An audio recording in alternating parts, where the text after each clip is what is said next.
ஒரு பேயின் கதை. வேத்ரவதி நதியின் கரையில் அமைந்த நாடு விதிஷ நாடாகும். அந்த நாட்டில் உள்ள நதிக்கரை ஓரத்தில் ஒரு பிராமணன் சென்று கொண்டிருந்தான். அந்த பிராமணன் தன் கண் பார்வையால் ஒரு பேய் தட்டுப்பட்டது. அந்த பேய் கொளுத்தி கொண்டிருக்கும் வெயிலில் மணலில் புரண்டு கொண்டிருந்தது. அந்த பேய் அந்த வெப்பத்தால் மிகவும் அவதிப்படவும் கண்டது. பேயினுடைய அந்த நிலையைக் கண்டு அந்தணன் வருந்தினான். எனவே அவன் பேயின் அருகில் சென்று, இவ்வாறு சுடும் மணலில் கிடந்து நீ அவதிப்படுவதன் காரணம் என்ன என்பது பேயினிடம் பரிதாபத்துடன் விசாரித்தான்.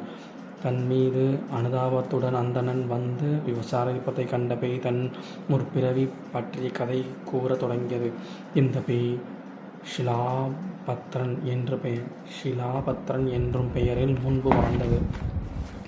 அந்த சமயம் தனக்கு மனைவிக்கும் மக்களுக்கும் சேர்ந்து குடும்பமாக அமைந்திருந்தது. அவனுக்கு மனைவியும் மக்களும் சேர்ந்து குடும்பமாக அமைந்திருந்தது. அவன் வர்த்தகத்தின் மூலம் சிறப்புடன் வாழ்ந்து வந்தான். அவன் வாழ்க்கை செல்வம் மிகுந்ததாக இருந்தது. அந்த செல்வம் எல்லாம் அவன் குடும்பத்தாருக்கும் உல்லாசமாக வாழ உதவிகரமாக அமைந்து செல்வம் பெற்றவன் பலன் மற்றவருக்கு தான் தர்மம் செய்து சிறந்து விளங்குகின்றது. ஆனால் அவன் தன் அதனை உணர்ந்திருந்தும் யாருக்கும் தானமோ தர்மமோ வழங்கவில்லை. ஆலயங்கள் சென்று இறைவனை வழிபட்டு வரவும் இல்லை. கல்வி கற்றவர்களையும் அறிவு மிக்கவர்களையும் ஒழுக்கமுடையவர்களையும் அவன் கௌரவிக்கவும் இல்லை. முழுக்க தனக்கு என்று வாழ்ந்து அவன் மற்றவர்களுக்கு என்று எதையும் வழங்காமல் வாழ்ந்து வந்தான். அந்த பாவத்தின் தண்டனையாக அவன் இறந்த பிறகு பேயாக மாறி இந்த ஆற்று மணலில் வருத்தப்பட்டு வருகின்ற இந்த நிலையில் உள்ள தனக்கு பிராமணனாகிய இவன் இரக்கம் காட்டுவது மகிழ்ச்சியாக இருந்தது. எனவே போன பிறவியில் என் வாழ்க்கை முழுவதும் யாருக்கும் பலன் அளிக்காமல் சென்றுவிட்டது. நான் வாழ்ந்தும் எனக்கு பலன் இல்லாமல் மற்றவர்களுக்கு நன்மை தராமல் போய்விட்டேன்.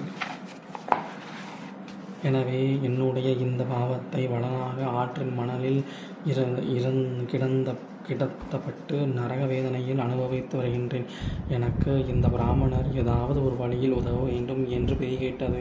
பேயின் நிலையைக் கண்டு இரக்கம் கொண்ட அந்தணர் அதற்கு உதவி முடிவு செய்தார். அவர் 10 ஆண்டுகளுக்கு முன்பு சுக்கிர துவாதசி விரதம் இருந்து வந்தார். அந்த புண்ணியத்தை பேய்க்கு தானமாக அளிப்பதாக வாக்குறுதி அளித்தார். அவர் கூறியபடி பேய்க்கு தனக்கு புண்ணியம் தந்த சுக்கிர துவாதசி விரதத்தை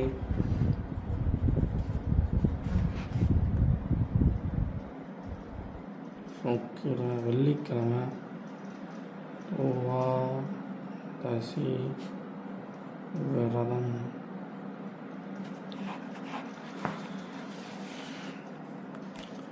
அந்தணர் உதவியால் தன்னுடைய ஊழ்வினை அகன்று அந்த பேய் பாவதோஷங்கள் விலகி முக்தியை அடைந்தது. சுக்கிர துவாதசி விரதம் பெருமை மிக்க விரதமாகும்.